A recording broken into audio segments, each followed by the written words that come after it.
102.7 मेगाहर्ट्झवर आपण ऐकत आहात आकाशवाणी यवतमाळ केंद्राचे कार्यक्रम.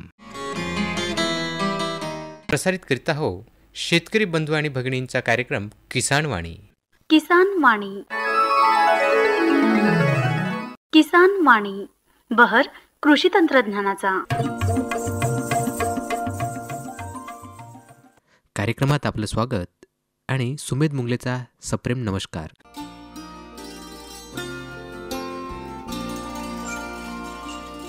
सर्वप्रथम ऐकूया विकसित कृषी संकल्प अभियान याविषयी यवतमाळचे जिल्हाधिकारी श्री विकास मीना यांनी केलेलं आवाहन.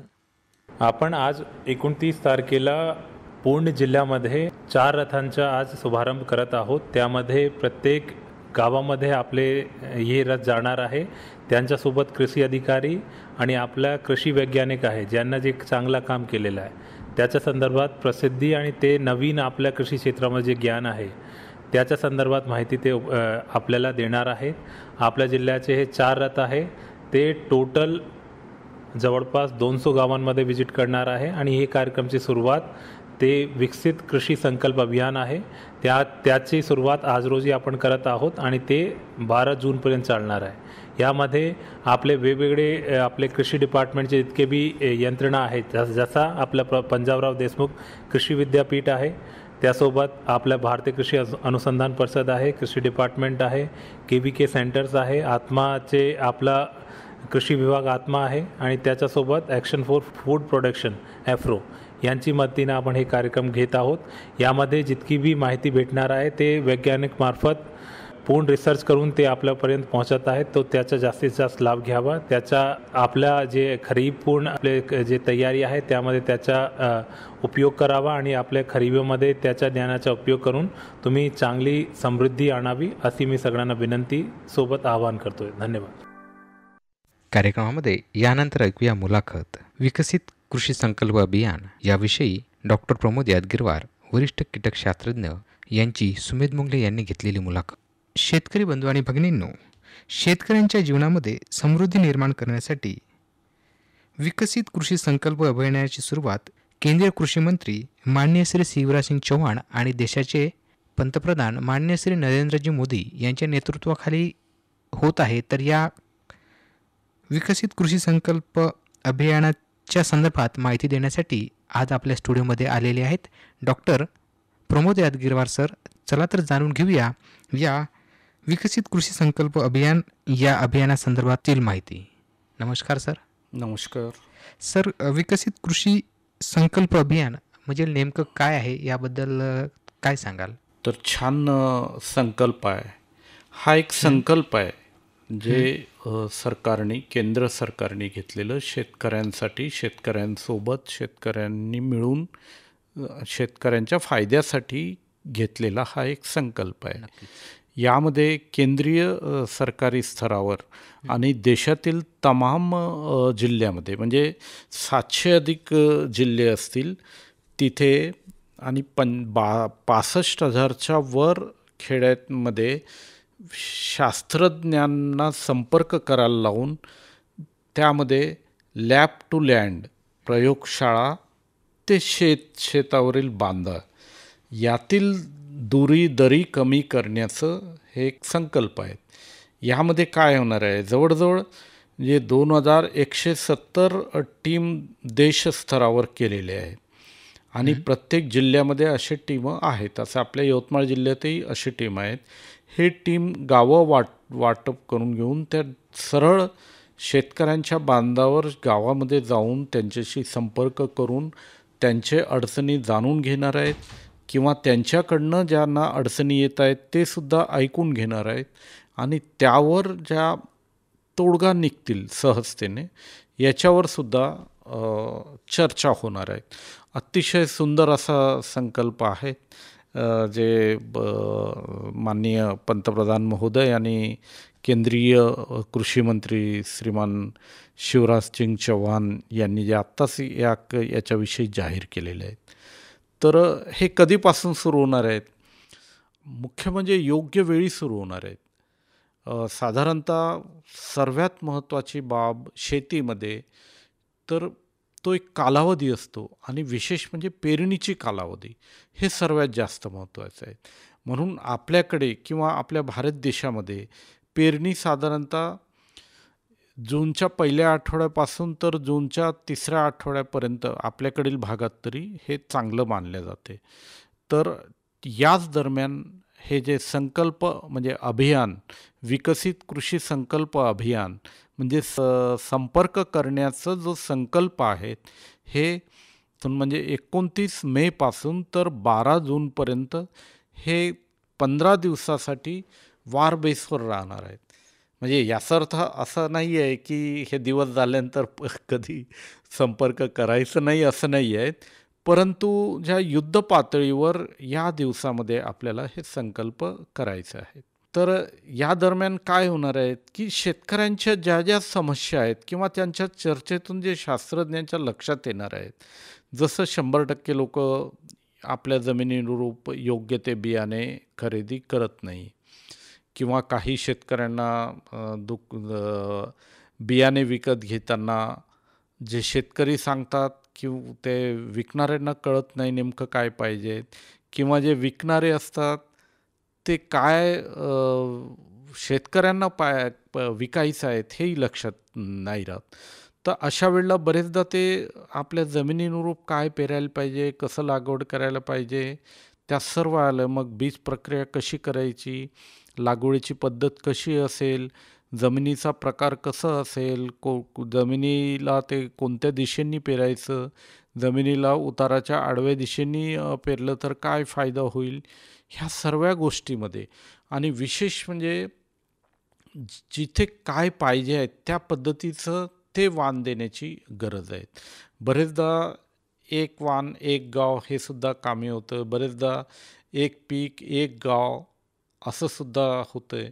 म्हणजे त्या केंद्रीय मंत्री महोदयांना हेच अपेक्षित आहेत की एक कृषी एक राष्ट्र एक संघ असं त्यांनी नारा दिलेला आहे. म्हणजे काय की जे काही दुरी आहेत लॅब टू लँड कमी करून स्वच्छतेचं सुंदरतेचं जे तंत्रज्ञान आहे तिथे व्हायला पाहिजे. सत्य हे सर्वीकडे सारखं असते, तंत्रज्ञान बरेचदा सर्वीकडे सारखं असते. जसं तंत्रज्ञान म्हणजे एकच तंत्रज्ञान एकीकडे कामी पडते तर दुसरीकडे कामी नाही पडत, परंतु ज्या तंत्रज्ञानाचा जो गाभा आहे, तंत्रज्ञान काय सांगते की हलकी जमीन असेल तर लवकर येणारे वाण निवडा, भारी जमीन असेल तर उशिरा कालावधीचेही वाण निवडल्यास जमू शकते. तर हे जे तंत्रज्ञान आहेत हे सर्वीकडे लागू पडते. तर त्यानुरूप तशा पद्धतीचे जे काही प्रयोगशाळेमध्ये अर्थातच विद्यापीठामध्ये, कृषी संशोधन केंद्रामध्ये, भारतीय कृषी अनुसंधान केंद्रांमध्ये जे काही संशोधन होत आहेत त्याचं शेतकऱ्यांपर्यंत पोचवणे आणि शेतकऱ्यांची उत्पादकता वाढवणे हे एक आहेत. म्हणजे एक जरी क्विंटल 1 हेक्टरमध्ये 2.5 एकरात जरी वाढलं तर 20 टनापेक्षा जास्त खाद्याचं उत्पादन वाढू शकते. म्हणजे 20 लाख टनापेक्षा जास्त, म्हणजे एवढी मोठी क्षमता आहे, एवढा मोठा बदल होऊ शकते. तर म्हणून केंद्र सरकारने विशेषतः सन्माननीय शिवराज सिंग चौहान साहेबांनी हा संकल्प सोडलेला आहे. त्याला सर्व शास्त्रज्ञ, अधिकारी, विस्तार अधिकारी समर्थपणे शेतकऱ्यांसोबत राहणार आहेत. त्यांच्या समस्या सोडवायलाही प्रत्येक ठिकाणी मदत करणार आहे. तर सुंदर अशी संकल्पना आहेत. एकूण 2170 असे 3-4 लोकांनी मिळून टीम बनवलेल्या आहेत. म्हणजे सरकारी अधिकारी, विस्तार अधिकारी आणि विद्यापीठाचे शास्त्रज्ञ, ICARचे शास्त्रज्ञ हे मिळून गावोगावी फिरणार आहेत आणि याच्यासाठी कृषी विभाग अगदी सज्ज आहेत हे काम करायला. विकसित कृषी संकल्प अभियान या अंतर्गत अतिशय महत्त्वाची आणि उपयुक्त अशी माहिती दिली. ही माहिती आपले शेतकरी बांधव घेऊन निश्चितच आपल्या शेतामध्ये आपलं पिकाचं उत्पन्न वाढवण्याचा प्रयत्न करतीलच, यात शंकाच नाही. आपण आपला अमूल्य असा वेळ देऊन आमच्या स्टुडिओमध्ये आलात आणि अतिशय उपयुक्त आणि शेतकऱ्यांच्या हितावह अशी माहिती दिली, त्याबद्दल मी आकाशवाणीच्या वतीने आपले धन्यवाद मानतो आणि इथेच थांबतो. धन्यवाद सर. कार्यक्रमात यानंतर ऐकूया फोन इन कार्यक्रम हॅलो कास्तकार या कार्यक्रमाचा भाग पहिला. विषय आहे शेती. सहभागी तज्ज्ञ आहेत वरिष्ठ कीटकशास्त्रज्ञ doctor Pramod Yadgirwar. Phone in कार्यक्रम हॅलो कास्तकार, कोण बोलता? सर मी महादेव मस्के वडगाव पोलीस स्टेशनवरून बोलत आहो. अच्छा, काय आपला प्रश्न आहे आज? तुम्ही कोण आहेत सर? मी सुमेध मुंगले बोलतो. हा भाऊ, तर आपल्याला पराठी लावायची होती यावरती. बरं बरं. त्याच्यासोबत काय काय खत कोण्या पद्धतीने द्यायचं, बीटी लावायची होती, हां हां हां. कशा पद्धतीने द्या? अच्छा अच्छा. तर तुमच्या या प्रश्नाला आमचे तज्ज्ञ उत्तर देत आहेत डॉक्टर यादगिरवार सर. ऐका तर त्यांच्याकडून. हा जी, नमस्कार जी. नमस्कार जी. नमस्कार. हो, कुठून बोलत आहे आपण? मी वडगाव पोलीस स्टेशनवरून बोलत आहो. अच्छा अच्छा. हो, म्हणजे मध्यम प्रकारची जमीन आहे. हा. काय की जमीन फार महत्त्वाची आहे. आपण कोणतं वाण घ्यायचं हे आपल्याला सर्वात चांगलं सल्ला फक्त जमीनच देऊ शकते. है ना? हा. आपल्या जमिनीनुरूप आपण ते करायला पाहिजे. तर आधी जमीन आपली कशी आहे त्या. आपली जमीन हलकी भारी आहे, एकदम भारी नाही आहे. तर एक वाणचा मुद्दा संपला. आलं लक्षात वाणचं की हलक्या जमिनीमध्ये कपाशी लावू नये. फार क्रॉप रोटेशनमध्ये लावायचं झाल्यास जरी शिफारस नसली तरी पण लवकर येणारे वाण तुम्ही प्राधान्य द्यायला पाहिजे, है ना? म्हणजे कमी कालावधीचे. मध्यम प्रकारच्या जमिनीमध्ये मध्यम कालावधीचे आणि भारी जमिनीमध्ये भारी म्हणजे लांब कालावधीचे हे सहसा निवडायला पाहिजे. त्यातही असं आहे की लवकर येणारे हे चांगले असतात, कारण गुलाबी बोंडअळी सारख्यांचं प्रादुर्भाव कमी होऊ शकतं, ते त्यापासून निष्ठू शकतात. ते लवकर येणारे वाण, कमी कालावधीचे वाण जर लावले तर आपण जवळजवळ लावायला पाहिजे, जेणेकरून ताटांची म्हणजे झाडांची संख्या आपल्याला जास्त प्रति एकरी वाढवण्याची गरज असते. म्हणजे जेणेकरून ते लवकर येणारे वाण खूप वाढत नाही. आता आपल्याला कमी वाढत नसल्यामुळे कमी अंतरामध्ये कमी जागेमध्ये आपल्याला जास्तीत जास्त झाडं बसले पाहिजे याची काळजी घेणं गरजेचं आहे. आणि त्याची वाढ कशी आहे, सरळ आहे की फांदे फोडणारी आहे का, हे सुद्धा आपण पाहायला पाहिजे. म्हणजे जर हलक्या जमिनीमध्ये लावायचं असेल तर अति दाट किंवा दाट कपाशीचं लागवड हे उपयुक्त ठरते. तर हा एक मुद्दा झाला. मध्यम प्रकारच्या जमिनीसाठी तुम्ही मध्यम कालावधीचे आणि भारी जमिनीसाठी थोडंसं उशिरा लावलं तरी चालते. मध्यम उशिरा असे वाण घ्यायला पाहिजे. नंतर येतो प्रश्न तुमचा, जर जमिनीची जर तपासणी झालेली नसेल तर करून घ्या. जर जास्त ओलावा नसेल तर तुम्ही करू शकता.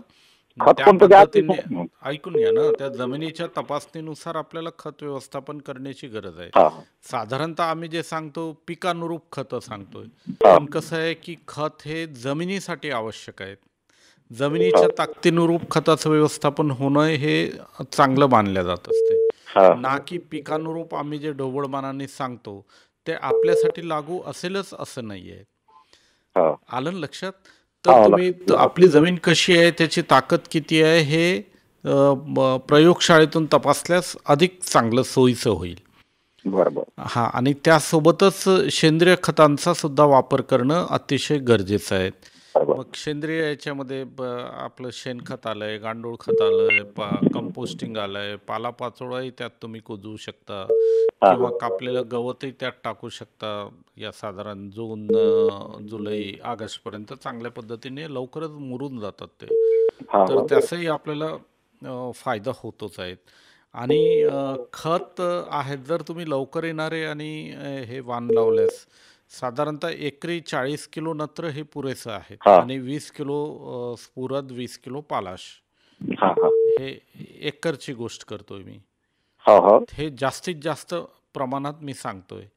आणि त्याची मात्रा ते नत्र वगैरे इतर पसरू शकते, पण स्फुरद आणि पालाश हे मुळाजवळच, मुळाच्या 2 इंच बाजूला म्हणजे 5 सेंटीमीटर बाजूला आणि 5 सेंटीमीटर खोल दिल्यास त्याचं पूर्ण आपल्याला उपयोगात होऊ शकते. नाहीतर काय होतं की आपण जमिनीत तर टाकतो कशासाठी, पिकाला मिळायला पाहिजे, पण पिकाला मिळणं म्हणजे पिकाच्या मुळांना मिळणे आहेत. तर त्या पिकाचे मूळ कसे असतील याचा अभ्यास आपल्याला असण्याची गरज आहे. कपाशी किंवा तूर वगैरे हे सोट मूळ असतात, खाली मूळ जातात. म्हणून तुम्ही जास्त बाहेर जर टाकल्यास लोक आजकाल अभावी वगैरे फक्त टाकण्याचं काम पूर्ण करतात, पण कशा पद्धतीने टाकावे हे आणखी मी बरेचदा पाहतोय. मला अनेक ठिकाणी, तुमचं नसेल तसं, पण असं पाहायला मिळतोय की ते कसंही पद्धतीने खत फेकून देतात आणि मोकळे होतात आणि मग वरून सांगायला मोकळे होतात, मी एकरी 4 बॅग दिले, 5 बॅग दिले, कोणते बॅग दिले, कसे टाकले, हे जास्त महत्वाचं आहे. आणि हा हा त्याहीपेक्षा महत्वाचं कधी टाकणं याला सुद्धा महत्वाचं आहे. आपण जरी खत 15 दिवस उशिरा केलं की 14% उत्पादनामध्ये कमी येत असतं, याचंही भान आपण राखलं पाहिजे. म्हणजे सांगायचं तात्पर्य, स्फुरद आणि पालाश हे मुळं वाळत असताना भेटणं अतिशय गरजेचं आहे. हा हा नत्र वाटल्यास त्याला नत्राची लिचिंग होते, म्हणून हा. नत्र थोडं थोडं टाकलं तर काही हरकत नाही. पण स्फुरद आणि पालाश उपलब्ध व्हायला एकतर उशीर लागतो आणि त्यांची गरज, विशेषतः स्फुरदाची, हे मुळं बळकटीकरण असते. मुळं जास्तीत जास्त क्रियाशील होण्यासाठी, प्रोॲक्टिव्ह होण्यासाठी याची गरज असते. म्हणून स्फुरद, पालाश हे जसं बी टोपतो त्याच्या आधीच टाकण्याची गरज असते. म्हणजे बियाच्या खाली 5 सेंटीमीटर आणि बियाच्या बाजूला 5 सेंटीमीटर. बरेचदा आपल्याकडे प्रथा आहे 2 पाने 4 पाने आल्यानंतरच आपण खत देतोय. ते काही शेतकऱ्यांचा अनुभव आहे, कमी पावसामध्ये, कमी पाण्यामध्ये, कमी मातीच्या ओलाव्यामध्ये ते सॉल्ट इंडेक्स वाढते आणि पिकं खराब होते. तेही एक बरोबर आहे, पण जिथे पावसाळा चांगला आहे तिथे आपण आधीच खत टाकलं गेलं पाहिजे याची काळजी. एक मूठ सर किती फुलीवर द्यायचं? एक मूठ जे खत आपण घेतो हां हां किती फुल्यावर टाकायचं समजायचं? ते कसं आहे, हे खताचं प्रमाण हे एकरीवर आहे आणि आपल्या एकरावर किती फुली बसतात त्याच्यानुरूप आपण विभागलं गेलं पाहिजे. हे एक आपण लक्षात घेतलं पाहिजे की एक बॅग म्हणजे 50 किलोचा आहे आणि ताटांची संख्या किती आहेत आपल्याला सहज गणित करून काढता येतो, आहे ना. म्हणजे एका एकरामध्ये समजा 400 स्क्वेअर वर्ग मीटरचा एक क्षेत्रफळ म्हणजे 1 एकर होते. त्यानुसार आपल्याला किती अंतरावर कपाशीची लागवड झाली, त्याच्याने आपल्या झाडांची संख्या किती आहेत. साधारणतः जर समजा एक उदाहरण दाखल 10,000 झाडं आहेत आणि आपल्याला 50 किलो टाकायचं आहेत, तर आपल्या 50 किलो भागीला 10,000 जर टाकलं तर तेवढे तुम्हाला मूठ लक्षात येईल. हो बरोबर लक्षात. एक मूठ साधारणतः एक 25 ते 30 ग्रॅमचं भरत असतो. आता तेही असेल की माणसाचं मूठ मोठं असते, बायांचं मूठ मध्यम असते, लहान पोरं टाकलं तर अधिक लहान टाकतात. हो, एक ढोबळमानाने तुम्ही ते गणित करून सर्व शास्त्रीय पद्धतीने आपण त्याची आरोग्य घेणं, काळजी घेणं अतिशय गरजेचं आहे पिकांचं. तर तुमच्या लक्षात आलं आता ते नत्र किती द्यायचं? आलं लक्षात. सर मला पुन्हा एक प्रश्न विचारायचा होता. विचारा. मिरची लावायची होती पाऊण एकर पुढे चालून आपल्याला बारिश मध्ये. अरे वा, छान छान. तर मिरची लावा ना तुम्ही. साधारणतः कंपनीचे हायब्रिड्स आहेत. जर तुम्हाला सरळ वाण घ्यायचं असेल तर विद्यापीठाचे लावा, चांगली आहे ते वाण. विद्यापीठाचे जयंती, रजत वगैरे असे आहेत. ते थोडंसं ते कीड आणि रोगांनाही कमी बळी पडणार आहेत. परंतु तुम्ही जर संकरित वाण लावल्यास त्याला व्हायरल आणि किडींचं खूप मोठी काळजी घ्यावं लागते आपल्याला. तर तुम्ही सक्षम असाल तर नक्की लावा. जितकी जास्त पिकण्याची क्षमता तेवढे त्याला कीड आणि रोग येण्याची तेवढी शक्यता जास्त असते. याची काळजी घेऊन पुढे चालायला पाहिजे. कारण काय म्हणतात त्याला, मावा आणि फुलकिडे आणि कोळी याच्यामुळे व्हायरस पसरतो, चुरडामुरडा येतो आणि अलीकडे मोठ्या प्रमाणावर सर्वत्र सुरू आहेत या मिरचीवर चुरडामुरडा. म्हणून आपण घेताना चुरडामुरडा रेजिस्टन्स असलेलं, प्रतिकार असलेलं वाण आपण निवडायला पाहिजे, शोधायला पाहिजे कोणत्या कंपनीचं ते रेजिस्टन्स आहे. जर हायब्रिड वाण लावत असेल आणि त्याला बुरशी पण फार मोठ्या प्रमाणावर लागते तर ट्रायकोडर्मा सारखे बुरशी वापरायला पाहिजे. इतरही बुरशीनाशक आहेत रासायनिक, त्याचं सुद्धा नेहमी वापरण्यात असलं पाहिजे. पाऊस जास्त पडलं तरी बुरशी फार मोठ्या प्रमाणावर वाढते. सरी वरंबावर लावून मधल्या भागात लावायचं, ना उंच भागावर ना सरीमध्ये. हा म्हणजे वरंबावरही नाही लावायचं आणि सरीमध्ये सुद्धा नाही लावायचं. हा हा तर वरंबाच्या अर्धवट याच्यात ते लागवड केल्यास जास्तीचा पाऊस पडलं तरी त्याला बुरशी लागत नाही, चांगली वाढ होते, मुळांना हवा भेटते, पाणीही भेटते. परंतु तुम्ही वरंबावर लावलं तर पाणी कमी भेटते. हा हा आणि जर सरीमध्ये लावल्यास पाणी साचून असते आणि बुरशी जास्त लागण होते. तर लावण्याची पद्धतसुद्धा अतिशय महत्त्वाचं आहे. आपली जमीन कशी आहे, 2x2 लावायचं की 2x2 लावायचं, आपली जमीनच तुम्हाला सांगते. हा हा ठीक आहे ना. आणि हो, मध्यम ठीक आहे. प्रकारे खर्च खूप करायचं नाही, आवश्यकतेनुसारच खर्च करायचं. अति लॉटरीसारखं गेम खेळण्यात अर्थ नाही आहे, है ना. बर बर हा ठीक आहे बरोबर आहे. हो हो. अधिक काही? बस सर एवढंच विचारायचं होतं. धन्यवाद. मस्त भाऊ, झालं समाधान?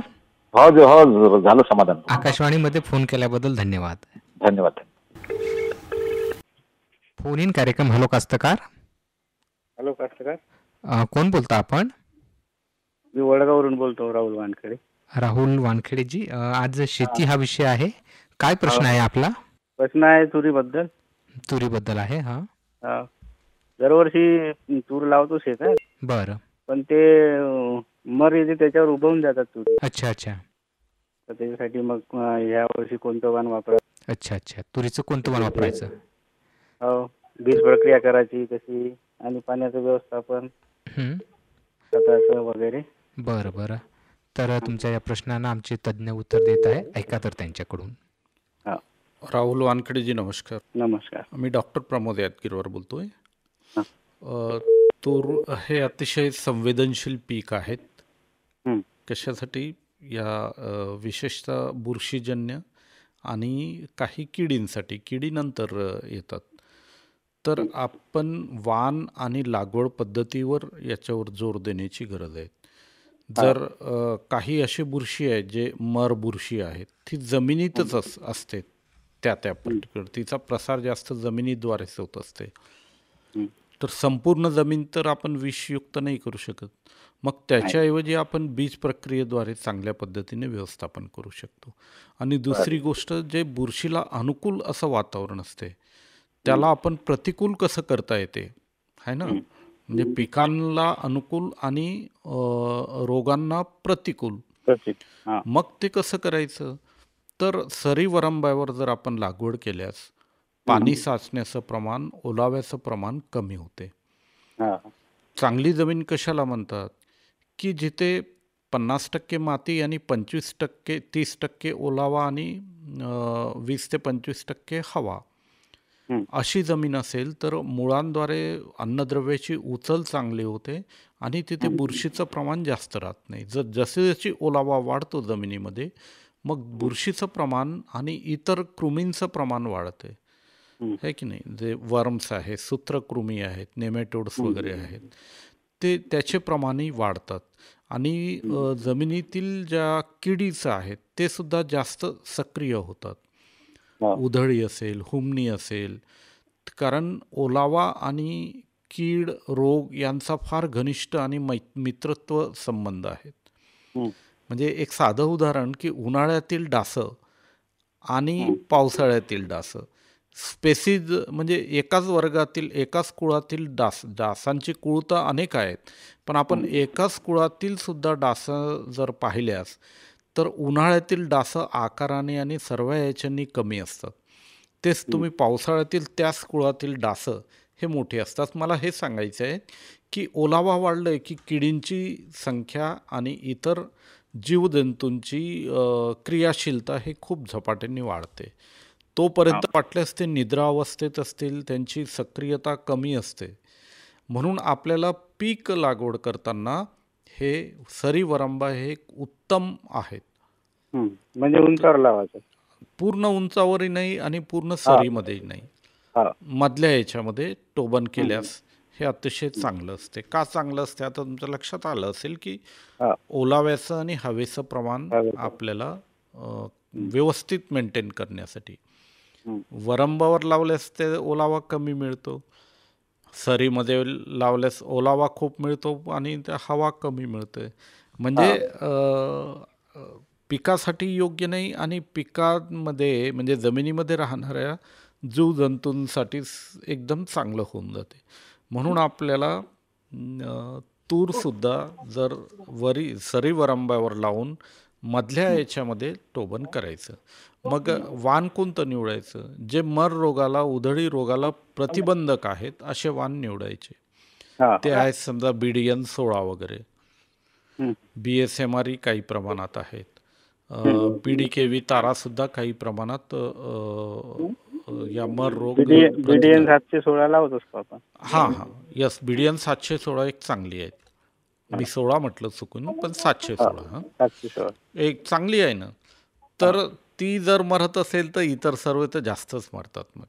आणि असं आहे की जेव्हा मोठ्या प्रमाणावर बुरशींची संख्या असते त्यावेळेला आपण काहीच करू शकत नाही. मात्र लागवड पद्धतीमध्ये बदल केल्यास, म्हणजे एक तर सरी वरंबामध्ये लावले आणि लावताना जर सर्टिफाईड सीड असेल तर रासायनिक बुरशीनाशकाची प्रक्रिया केलेली असेल, आणि समजा नसेल, घरचे बियाणे वापरत असेल तर त्याला आधी रासायनिक बुरशीनाशक लावायचं, मग कीटकनाशकाचं त्याला सोडायचं, थायोमेथॉक्झिन सारखे, आणि मग आपले रायझोबियम जीवाणू आहे तुरी गटातील ते लावायचं है ना. असा सिक्वेन्सने याप्रमाणे बीज प्रक्रिया करायचं. यामध्ये काही अडचण नाही ना. अच्छा, तर तुम्हाला शुभेच्छा या खरीप हंगामासाठी.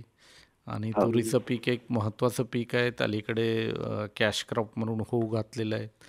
तर तुम्ही चांगल्या पद्धतीने करा आणि वेळोवेळी आकाशवाणीच्या माध्यमातून आपण बोलत राहूया. हो सर. हो राहुलजी, झालं समाधान? हो. आकाशवाणीमध्ये फोन केल्याबद्दल धन्यवाद. धन्यवाद. तर आताच आपण फोन इन कार्यक्रम हॅलो कास्तकार ऐकलात. भाग होता पहिला, विषय होता शेती आणि सहभागी तज्ज्ञ होते वरिष्ठ कीटकशास्त्रज्ञ डॉक्टर प्रमोद यादगिरवार. निवेदन आणि निर्मिती सहाय्य होतं सुमेध मुंगले यांचं.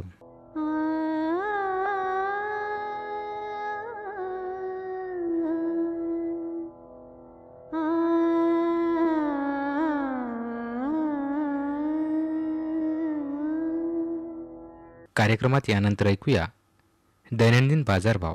कृषी उत्पन्न बाजार समिती यवतमाळ यांच्याकडून प्राप्त दैनंदिन बाजारभाव. सोयाबीन 4150 ते 4250 रुपये प्रति क्विंटल, तूर 6300 ते 6785 रुपये प्रति क्विंटल, हरभरा 5100 ते 5545 रुपये प्रति क्विंटल, गहू 2250 ते 2570 रुपये प्रति क्विंटल, ज्वारी 2150 ते 2240 रुपये प्रति क्विंटल, मूग 6655 ते 6770 रुपये प्रति क्विंटल, तीळ 8700 ते 9200 रुपये प्रति क्विंटल. तर आताच आपण कृषी उत्पन्न बाजार समिती यवतमाळ यांच्याकडून प्राप्त दैनंदिन बाजारभाव ऐकलेत.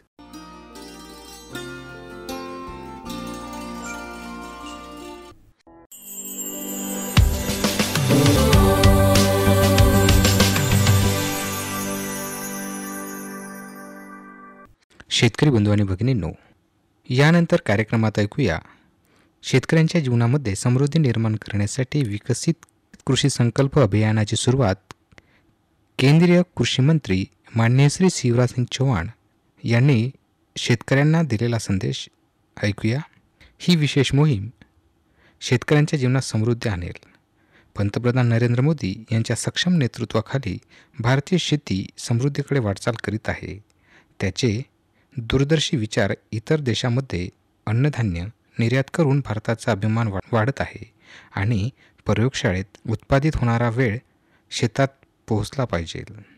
या ध्येयाने आपण राज्यामध्ये एक राष्ट्र एक शेती एक तपश्चर्या म्हणून काम करीत आहोत. देशाच्या समृद्धीवर आधारित कृषी शास्त्रज्ञाचे संशोधन शेतीच्या विविध आयामामधून योग्य वाहतुकीचा परिणाम माती इत्यादीद्वारे शेतकऱ्यापर्यंत पोहोचवले पाहिजे. यासाठी देशातील 700हून अधिक शास्त्रज्ञाच्या 2170 पथकांनी 29 मे रोजी केंद्राने विकसित केलेल्या 12 दुर्गम भागात पोहोचवले. यशस्वी पंतप्रधानांच्या नेतृत्वाखाली शेती कामगार म्हणून नव्हे तर शेतकऱ्यांना समृद्धी आणण्यासाठी आणि भारतीय राष्ट्राला समृद्ध आणि समृद्धी आणण्यासाठी एक संघ म्हणून विकसित केली आहे. आम्ही शेतकऱ्यासोबत एकत्र काम करीत आहोत. अलीकडेच घेतलेले निर्णय सामर्थ्य निर्माण करीत आहे. पंतप्रधानांच्या नेतृत्वाखाली भारत अलीकडेच जपानला मागे टाकून जगातील 4थ्या क्रमांकाचा सर्वात विकसित देश बनला आहे. कृषी संकल्प अभियानाअंतर्गत शास्त्रज्ञांच्या 2170 पथके देशातील 700हून अधिक जिल्ह्यांमधील सुमारे 65,000 गावापर्यंत पोहोचतील. कृषी उत्पादनाकडे पाहिले तर ऐतिहासिक वाढ झाली आहे. 2022मध्ये अन्नधान्याचे उत्पादन 3,11,154 लाख टन आणि सोयाबीन 150 लाख टन या विक्रमी पातळीवर आहे. सोयाबीनची उत्पादकता 985 लाख टनापर्यंत पोहोचण्याचा अंदाज आहे. तर आताच आपण विकसित कृषी संकल्प अभियान याविषयी देशाचे केंद्रीय कृषी मंत्री माननीय श्री शिवराज सिंग चौहान यांचा संदेश ऐकलात.